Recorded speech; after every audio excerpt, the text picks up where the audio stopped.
Fresh off his latest gig and bringing all of the drip is fan favorite Iori Yagami, taking point for the next team and keeping us guessing as to who his ride or dies are for KOF 15. Being one of the most popular characters not just in KOF, but fighting games in general, Iori's inevitable inclusion and iconic moveset are more a case of fulfilling expectations rather than shattering them. But just because he's the KOF equivalent of comfort food doesn't mean that there aren't interesting things to talk about here. With that in mind, let's get right to it. Starting off with the side-by-side to 14, what's interesting here is that Iori's basic design hasn't really changed all that much, probably so that his 14 assets could be reused. That said, there are a lot of little details in his 15 design that really make it stand out.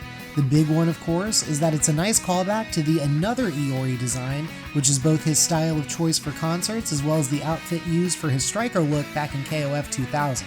Another cool yet subtle detail is the blood red hue used for the inseam of Iori's coat and his Yagami clan symbol on the back, no doubt alluding to his Riot of the Blood curse. Additionally, this is the first time Iori's color palette hasn't featured any white, and the end result gives him an even darker, more ominous edge than he already had, which I think is very fitting given what we see at the end of this trailer. But before that, just a quick overview of his moves. It's everything you know and love about Iori. He's got Flames, the Rekkas, the Taco Cross-Up, Maiden Masher. It's all here, folks. In fact, the one new thing Iori gets is that he can now combo into his overhead, which as we see here, gives him an easier route to land his hit grab special, cause as we know, if there was anything Iori needed, it's more options. And lastly, we get a look at Iori's level 3, which not only looks really cool, but also gives us an interesting lore tease, as we hear his voice get overlapped Dragon Ball Fusion style with Orochi. Has Iori turned himself into the new seal for Orochi as a way to overcome his clan's curse?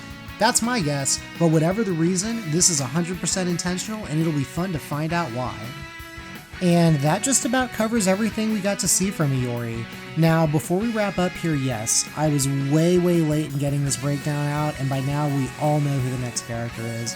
I'm really sorry for the delay, but all I can say about it is that, hey, just because you get set back, it doesn't mean that you quit. And in the spirit of that, I'm not going to talk about who it is in this video.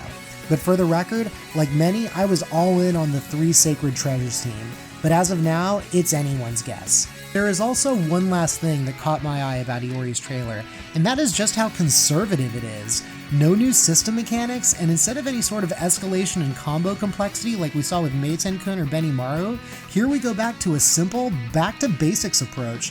To me, this reads as a subtle emphasis on Iori's position as the point character, as being in that position would give him the fewest resources to use for combos. I'm thinking this could be hinting at a new system for team composition, but more on that in the next video because we got someone else to talk about. Till then, thank you for watching, I'm One Man Fan, and may your combos never drop.